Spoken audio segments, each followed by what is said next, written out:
എല്ലാവർക്കും the testing ഇൻസ്റ്റിംഗ് എന്ന YouTube ചാനലിലേക്ക് സ്വാഗതം. നമ്മൾ ഇന്ന് ഡിസ്കസ് ചെയ്യാൻ പോകുന്നത് എങ്ങനെയാണ് ബ്രൗസേഴ്സ് ആയ ക്രോം, എഡ്ജ്, ഫയർഫോക്സ് തുടങ്ങിയവയിൽ ഇമേജസ് ഡിസേബിൾ ചെയ്തുകൊണ്ട് സെലീനിയത്തിന്റെ ടെസ്റ്റ് എക്സിക്യൂഷൻ ടൈം റെഡ്യൂസ് ചെയ്യുന്നത് എന്നുള്ളതാണ്. ഈ ഡെമോയിൽ ടെസ്റ്റുകളായിട്ട് യൂസ് ചെയ്യുന്ന ആമസോണിന്റെ വെബ്സൈറ്റ് ആണ്. ആമസോണിന്റെ വെബ്സൈറ്റ് ഞാൻ ഓൾറെഡി ക്രോം ബ്രൗസർ ഓപ്പൺ ചെയ്ത് വെച്ചിട്ടുണ്ട്. നമ്മൾ സെലീനിയം വെച്ച് ആമസോണിന്റെ വെബ്സൈറ്റ് ലോഡ് ചെയ്യുമ്പോൾ ഇതുപോലെ നിരവധി ഇമേജസ് ഉള്ളതുകൊണ്ട് തന്നെ ബ്രൗസർ ലോഞ്ച് ചെയ്യാൻ കുറച്ച് ടൈം എടുക്കും. അപ്പോൾ ഇതുപോലെയുള്ള ഇ കൊമേഴ്സ് ആപ്ലിക്കേഷൻസ് അല്ലെങ്കിൽ ഇമേജസ് അധികമുള്ള സൈറ്റിനെ സംബന്ധിച്ചോളം ഇമേജസിന്റെ സൈസ് കൂടുതലായതുകൊണ്ട് തന്നെ സെലീനിയം വെച്ച് ഓട്ടോമേറ്റ് ചെയ്യുമ്പോൾ ആ കറസ്പോണ്ടിങ് വെബ്സൈറ്റ് ഓപ്പൺ ആയി വരാൻ ഇമേജസിന്റെ ലോഡിംഗ് ടൈം എല്ലാം കൂടെ കണക്കിലെടുത്ത് ലോഡ് ചെയ്ത് വരാൻ ഡിലേ വരും. അപ്പോൾ അങ്ങനെയുള്ള കേസുകളിൽ നമുക്ക് മെയിൻ ആയിട്ടുള്ള എഡ്ജ്, ക്രോം, ഫയർഫോക്സ് തുടങ്ങിയ ബ്രൗസേഴ്സ് നമുക്ക് ഇമേജസ് ഡിസേബിൾ ചെയ്തുകൊണ്ട് സെലീനിയം വെച്ച് ബാക്കി മേജർ ഫംഗ്ഷനാലിറ്റീസ് എല്ലാം ഓട്ടോമേറ്റ് ചെയ്യാൻ സാധിക്കും. അപ്പം അതെങ്ങനെയാണ് എന്നുള്ളതാണ് ഈ ഡെമോയിൽ ഞാൻ കവർ ചെയ്യാൻ പോകുന്നത്. ഞാൻ ഓൾറെഡി എക്ലിപ്സ് ഐഡി ഓപ്പൺ ചെയ്ത് വെച്ചിട്ടുണ്ട്. സെലീനിയം ടെസ്റ്റിംഗ് എന്ന പ്രൊജക്റ്റിനുള്ളിൽ com.test എന്ന പാക്കേജ് SRC ടെസ്റ്റ് ആവാൻ സോഴ്സ് കോഡിനകത്ത് ഞാൻ ക്രിയേറ്റ് ചെയ്തിട്ടുണ്ട്. ഈ പാക്കേജിനുള്ളിൽ ഡിസേബിൾ ഇമേജസ് ഇൻ ബ്രൗസേഴ്സ് എന്ന് പറഞ്ഞ ഒരു ജാവ ക്ലാസ് ക്രിയേറ്റ് ചെയ്തിട്ടുണ്ട്. കോഡ് ഞാൻ ഓൾറെഡി എഴുതിയിട്ടുണ്ട്. കോഡ് ഞാൻ എക്സ്പ്ലെയിൻ ചെയ്യുന്നതായിരിക്കും. അതുപോലെ ഈ വീഡിയോയിൽ യൂസ് ചെയ്യുന്ന കോഡ് ഞാൻ ഗിറ്റ്ഹബിലേക്ക് പുഷ് ചെയ്യുന്നതാണ്. അപ്പോൾ നിങ്ങൾക്ക് ഈസി ആയിട്ട് കോപ്പി പേസ്റ്റ് ചെയ്ത് ട്രൈ ഔട്ട് ചെയ്യാവുന്നതാണ്. ഞാൻ ക്ലാസ് ലെവലിൽ സ്റ്റാറ്റിക് ആയിട്ടുള്ള web driver object reference create ചെയ്തിട്ടുണ്ട്. അതുപോലെ ഒരു മെയിൻ മെത്തേഡ് ഉണ്ട്. മെയിൻ മെത്തേഡിനുള്ളിൽ ഒരു സ്റ്റാറ്റിക് വെയിറ്റ് ആയ 2 സെക്കൻഡ്സും ബ്രൗസറിന്റെ ക്ലോസ് ചെയ്യാനുള്ള കോഡ് ആഡ് ചെയ്തിട്ടുണ്ട്. അതുപോലെ 3 സ്റ്റാറ്റിക് മെത്തേഡ്സ് ഈ ക്ലാസ്സിലുണ്ട്. Disable images Chrome, disable images Edge, disable images Firefox. അപ്പോൾ ഡിസേബിൾ ഇമേജസ് ക്രോം എന്ന സ്റ്റാറ്റിക് മെത്തേഡിനകത്ത് ക്രോം ഓപ്ഷൻസിന്റെ ഒബ്ജക്റ്റ് റെഫറൻസ് ക്രിയേറ്റ് ചെയ്തിട്ടുണ്ട്. അതുപോലെ ക്രോം ഡ്രൈവറിന്റെ ഒബ്ജക്റ്റ് റെഫറൻസും അതോടൊപ്പം തന്നെ ക്രോം ഓപ്ഷൻസിന്റെ ഒബ്ജക്റ്റ് റെഫറൻസ് ക്രോം ഡ്രൈവറിനോട് പാസ് ചെയ്തിട്ടുണ്ട്. പിന്നെ വിൻഡോ മാക്സിമൈസ് ചെയ്യാനുള്ള കോഡും ടെസ്റ്റുകൾ ഓപ്പൺ ചെയ്യാനുള്ള കോഡും ആഡ് ചെയ്തിട്ടുണ്ട്. എഡ്ജിന്റെ കേസിൽ എഡ്ജ് ഓപ്ഷൻസിന്റെ ഒബ്ജക്റ്റ് റെഫറൻസും അതുപോലെ എഡ്ജ് ഡ്രൈവറിന്റെ ഒബ്ജക്റ്റ് റെഫറൻസും എഡ്ജ് ഓപ്ഷൻസിന്റെ ഒബ്ജക്റ്റ് റെഫറൻസ് എഡ്ജ് ഡ്രൈവറിനോട് പാസ് ചെയ്തിട്ടുണ്ട്. അതുപോലെ വിൻഡോ മാക്സിമൈസ് ചെയ്യാനുള്ള കോഡും ടെസ്റ്റ് URL ഓപ്പൺ ചെയ്യാനുള്ള കോഡും ആഡ് ചെയ്തിട്ടുണ്ട്. ഡിസേബിൾ ഇമേജസ് ഫയർഫോക്സ് എന്ന സ്റ്റാറ്റിക് മെത്തേഡിനകത്ത് ഫയർഫോക്സ് ഓപ്ഷൻസിന്റെ ഒബ്ജക്റ്റ് റെഫറൻസും ഫയർഫോക്സ് ഡ്രൈവറിന്റെ ഒബ്ജക്റ്റ് റെഫറൻസും അതുപോലെ ഫയർഫോക്സ് ഓപ്ഷൻസിന്റെ ഒബ്ജക്റ്റ് റെഫറൻസ് ഡ്രൈവറിനോട് പാസ് ചെയ്തിട്ടുണ്ട്. പിന്നെ വിൻഡോ മാക്സിമൈസ് ചെയ്യാനുള്ള കോഡും ടെസ്റ്റ് URL ഓപ്പൺ ചെയ്യാനുള്ള കോഡും ആഡ് ചെയ്തിട്ടുണ്ട്. ആദ്യമേ നമ്മൾ ഇമേജസ് ക്രോമിലാണ് ഡിസേബിൾ ചെയ്യാൻ പോകുന്നത്. ക്രോമിന്റെ കേസ് നമുക്ക് രണ്ട് രീതിയിൽ ചെയ്യാം. ഫസ്റ്റ് മെത്തേഡ് നമുക്ക് നോക്കാം. ഫസ്റ്റ് മെത്തേഡ് എന്ന് പറയുന്നത് ഈ ഒരു സിംഗിൾ ലൈൻ ആഡ് ചെയ്താൽ മതി. ക്രോം ഓപ്ഷൻസിന്റെ ഒബ്ജക്റ്റ് റെഫറൻസ് ക്രിയേറ്റ് ചെയ്യുക. അതിനുശേഷം ആ object reference dot add arguments എന്ന് പറഞ്ഞ മെത്തേഡ് കോൾ ചെയ്യുക. അതിനകത്തേക്ക് ഈ ഒരു ആർഗ്യുമെന്റ് പാസ് ചെയ്യുക. അതിനുശേഷം ഡിസേബിൾ ഇമേജസ് ക്രോം എന്നുള്ള ഈ സ്റ്റാറ്റിക് മെത്തേഡ് മെയിൻ മെത്തേഡ് വിളിക്കുക. ഇത് സ്റ്റാറ്റിക് മെത്തേഡ് ആണ്, അതുകൊണ്ട് നമുക്ക് ഒബ്ജക്റ്റ് റെഫറൻസ് ക്രിയേറ്റ് ചെയ്യേണ്ടതായിട്ട് വരുന്നില്ല. അതിനുശേഷം ഞാൻ ഈ ജാവ ക്ലാസ് റൺ ചെയ്യുവാണ്. ഈ ഡ്രൈവർ ഡോട്ട് ക്ലോസ് കമാൻഡ് ഞാൻ കമന്റ് ചെയ്യുവാണ്. എക്സിക്യൂഷൻ സമയത്തില്ലെങ്കിൽ 2 സെക്കൻഡിന് ശേഷം ബ്രൗസർ ക്ലോസ് അത് ഒഴിവാക്കാൻ വേണ്ടിയാണ്. നിങ്ങൾക്ക് ആവശ്യമുണ്ടെങ്കിൽ അത് നിങ്ങൾക്ക് കമന്റ് ചെയ്ത് എക്സിക്യൂട്ട് ചെയ്യാം. ഇപ്പോൾ ഡെമോ പർപ്പസ് നിങ്ങൾക്ക് അത് കാണാൻ വേണ്ടി ബ്രൗസർ വിൻഡോ ക്ലോസ് ആയിരിക്കാൻ വേണ്ടി ഞാനത് കമന്റ് ചെയ്തതാണ്. ഈ ജാവ ക്ലാസ് റൺ ചെയ്യുകയാണ്. റൈറ്റ് ക്ലിക്ക് ചെയ്യുന്നു, റൺ ആസ് ജാവ ആപ്ലിക്കേഷൻ.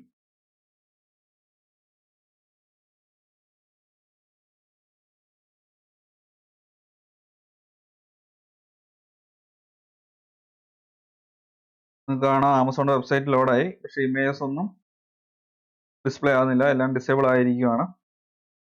ഇവിടെ നിങ്ങൾക്ക് കാണാം images R blocked on this page എന്ന് പറഞ്ഞ് കാണിക്കുന്നു. അപ്പം ഈ ഒരു രീതിയിൽ നമുക്ക് ക്രോമിന്റെ കേസിൽ ഇമേജസ് നമുക്ക് ഡിസേബിൾ ചെയ്യാം.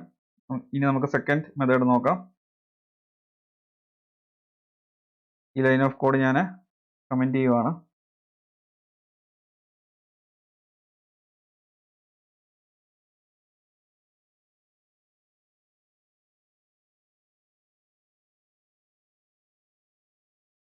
സെക്കൻഡ് മെത്തേഡിന്റെ കേസിൽ ഒരു ഹാഷ് മാപ്പ് ക്രിയേറ്റ് ചെയ്യണം. കീ സ്ട്രിങ് ആയിട്ടുള്ളതും അതുപോലെ വാല്യൂ ഒബ്ജക്റ്റ് ആയിട്ടുള്ള ഒരു ഹാഷ് മാപ്പാണ് ഞാൻ ഇവിടെ ക്രിയേറ്റ് ചെയ്തിരിക്കുന്ന ഹാഷ് മാപ്പിന്റെ പേര് ഞാൻ പ്രിഫറൻസിന്റെ ഷോർട്ടായിട്ട് പ്രൊഫ്സ് എന്ന് കൊടുത്തു. അതിനുശേഷം പ്രൊഫ്സ് ഡോട്ട് പുട്ട് ഒരു കീ പാസ് ചെയ്തു. ഇതാണ് കീയുടെ വാല്യൂ ആയിട്ട് 2 എന്നുള്ള പാസ് ചെയ്തു. അതിനുശേഷം ക്രോം ഓപ്ഷൻസിന്റെ ഒബ്ജക്റ്റ് റെഫറൻസ് യൂസ് ചെയ്ത് സെറ്റ് എക്സ്പെരിമെന്റൽ ഓപ്ഷൻ എന്നുള്ള മെത്തേഡ് വിളിച്ച ശേഷം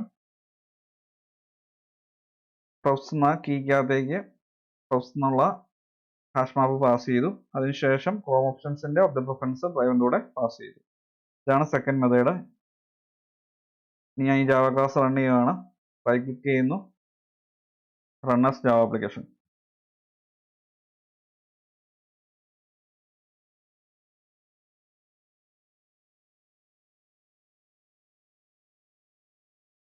നിങ്ങൾക്ക് കാണാം ഇമേജസ് ഡിസേബിൾ ആയിരിക്കുന്നത്. ഈ രണ്ട് രീതിയിൽ ക്രോമിന്റെ കേസിൽ നമുക്ക് ഇമേജസ് ഡിസേബിൾ ചെയ്യാം. ഞാൻ ഈ വിൻഡോ ക്ലോസ് ചെയ്യുവാണ്. ഇനി നമുക്ക് എഡ്ജിന്റെ കേസിൽ ഇമേജസ് ഡിസേബിൾ ചെയ്ത് നോക്കാം. എഡ്ജിന്റെ കേസിലും ക്രോമിന്റെ കേസിലും രണ്ട് രീതിയിൽ നമുക്ക് ഇമേജസ് ഡിസേബിൾ ചെയ്യാം. ഡിഫറൻസ് വരുന്നത് കറസ്പോണ്ടിങ് ഓപ്ഷൻസ് ക്ലാസ്സിലാണ്. എഡ്ജിന്റെ കേസിൽ നമ്മൾ എഡ്ജ് ഓപ്ഷൻസ് ആണ് യൂസ് ചെയ്യുന്നത്. ക്രോമിന്റെ കേസിൽ ക്രോം ഓപ്ഷൻസ് ആണ്. ആ ഒരു ഡിഫറൻസേ ഉള്ളൂ. അപ്പോൾ ഫസ്റ്റ് മെത്തേഡ് വെച്ച് നമുക്ക് ഡിസേബിൾ ചെയ്യാം. 42nd ലൈന് ഞാൻ അൺകമന്റ് ചെയ്തു. Edge options dot add arguments എന്നുള്ള മെത്തേഡ് കോൾ ചെയ്ത ശേഷം ഈ പർട്ടിക്കുലർ ആർഗ്യുമെന്റ് പാസ് ചെയ്തു. ഇത് തന്നെയാണ് ക്രോമിന്റെ കേസിൽ നമ്മളിവിടെ പാസ് ചെയ്തത്. അത് തന്നെ എഡ്ജിന്റെ കേസിൽ നമ്മൾ യൂസ് ചെയ്യുവാണ്. നമുക്ക് ഈ മെത്തേഡ് ഡിസേബിൾ ഇമേജസ് എഡ്ജ് എന്നുള്ളത് മെയിൻ മെത്തേഡ് വിളിക്കണം.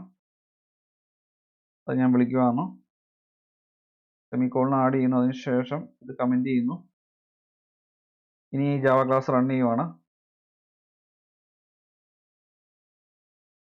ഇവിടെ ശ്രദ്ധിക്കേണ്ട ഒരു കാര്യം, എഡ്ജ് ഓപ്ഷൻസിന്റെ ഒബ്ജക്റ്റ് റെഫറൻസ് ഇവിടെ എഡ്ജ് ഡ്രൈവിലൂടെ പാസ് ചെയ്തിട്ടുണ്ട്. അത് പാസ് ചെയ്തെങ്കിൽ മാത്രമേ കറക്റ്റായിട്ട് വർക്ക് ആവുള്ളൂ.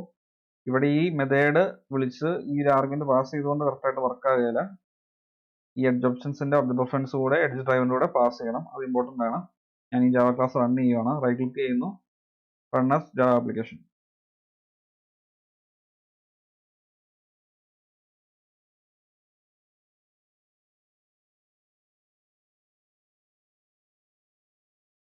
എഡ്ജ് ഓപ്പൺ ആയി. ആമസോൺ വെബ്സൈറ്റ് ഓപ്പൺ ആയി. നിങ്ങൾക്ക് കാണാം ഇമേജസ് ഡിസേബിൾ ആയിരിക്കുന്നത്.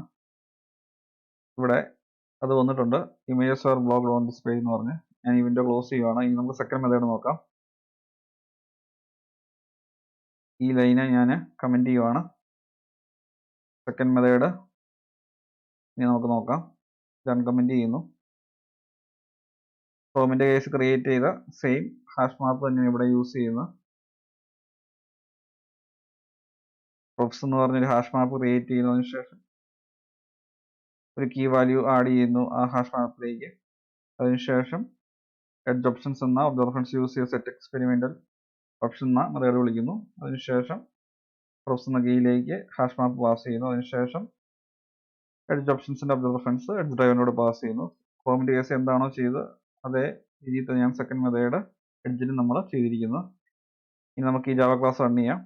റൈറ്റ് ക്ലിക്ക് ചെയ്യുന്നു, run as Java application.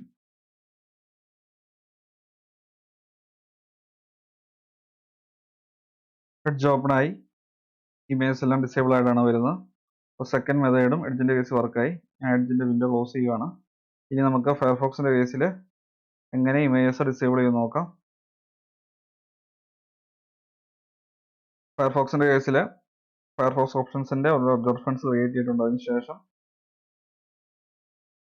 Firefox ഓപ്ഷൻസിന്റെ ഒബ്ജക്റ്റ് റെഫറൻസ് യൂസ് ചെയ്ത് ആഡ് പ്രിഫറൻസ് എന്ന് പറയുന്ന മെത്തേഡ് കോൾ ചെയ്തു. അതിനുശേഷം ഈ ഒരു ആർഗ്യുമെന്റും കറസ്പോണ്ടിങ് വാല്യൂ കൂടെ പാസ് ചെയ്തു. അതിനുശേഷം ഫയർഫോക്സ് ഓപ്ഷൻസിന്റെ ഒബ്ജക്റ്റ് റെഫറൻസ് ഫയർഫോക്സ് ഡ്രൈവറിന്റെ കൂടെ നമ്മൾ പാസ് ചെയ്തു. ഇനി നമുക്ക് ഈ മെത്തേഡ് മെയിൻ മെത്തേഡ് കോൾ ചെയ്യാം. സ്റ്റാറ്റിക് മെത്തേഡാണ്, അതുകൊണ്ട് ജസ്റ്റ് നമുക്ക് മെത്തേഡിനെയും ഡയറക്റ്റ് വിളിക്കാം. ഒബ്ജക്റ്റ് റെഫറൻസ് ക്രിയേറ്റ് ചെയ്തിട്ട് മെത്തേഡ് വിളിക്കേണ്ട ആവശ്യമില്ല. ഞാൻ ഡിസേബിൾ ഇമേജസ് എഡ്ജ് എന്നുള്ള മെത്തേഡ് ഞാൻ കമന്റ് ചെയ്യുന്നു. അതിനുശേഷം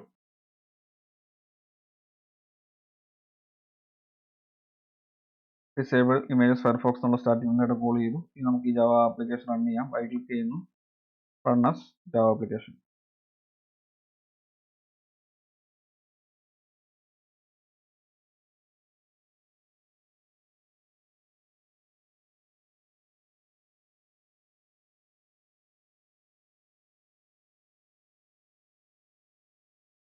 ഫയർഫോക്സ് ഓപ്പൺ ആയി. നിങ്ങൾക്ക് കാണാം ഇമേജ് ഡിസേബിൾ ആയിട്ടാണ് ഓപ്പൺ ആയിരിക്കുന്നത്. അപ്പോൾ ഇങ്ങനെയാണ് ക്രോം, എഡ്ജ്, ഫയർഫോക്സ് തുടങ്ങിയ ബ്രൗസേഴ്സിൽ ഇമേജ് ഡിസേബിൾ ചെയ്ത് സെലീനിയത്തിൻ്റെ ടെസ്റ്റ് എക്സിക്യൂഷൻ ടൈം റെഡ്യൂസ് ചെയ്യുന്നത്. ഞാൻ ഈ ഡെമോയ്ക്ക് വേണ്ടി യൂസ് ചെയ്ത കോഡ് ഗിറ്റ്ഹബിലേക്ക് പുഷ് ചെയ്യുന്നതായിരിക്കും. ഗിറ്റ്ഹബിൻ്റെ ലിങ്ക് ഈ വീഡിയോ ഡിസ്ക്രിപ്ഷൻ ഇടുന്നതായിരിക്കും. അതുപോലെ ഞാൻ സെലീനിയത്തിൻ്റെ ലേറ്റസ്റ്റ് വേർഷനായ, അതായത് ഈ വീഡിയോ റെക്കോർഡ് ചെയ്യുമ്പോൾ ലേറ്റസ്റ്റ് വേർഷനായ 4.12.1 എന്ന വേർഷനാണ് യൂസ് ചെയ്യുന്നത്. അപ്പോൾ ഈ വീഡിയോ എല്ലാവർക്കും ഉപയോഗപ്രദമായെന്ന് വിശ്വസിക്കുന്നു. ഈ വീഡിയോ ഇഷ്ടമായി തീർച്ചയായും ചാനൽ സബ്സ്ക്രൈബ് ചെയ്യുക, വീഡിയോ ലൈക്ക് ചെയ്യുക, ഷെയർ ചെയ്യുക. അത് ഡൗട്ട്സ് ഉണ്ടെങ്കിൽ തീർച്ചയായും കമൻറ്റ് ബോക്സ് ചോദിക്കുക. നോട്ടിഫിക്കേഷൻ ബെല്ലൈക്കൺ ക്ലിക്ക് ചെയ്യുമെങ്കിൽ മാത്രമേ പുതിയ വീഡിയോസ് റിലീസ് ആകുമ്പോൾ നിങ്ങൾക്ക് കറസ്പോണ്ടിങ് നോട്ടിഫിക്കേഷൻ ലഭിക്കുകയുള്ളൂ. Thanks for watching and keep learning.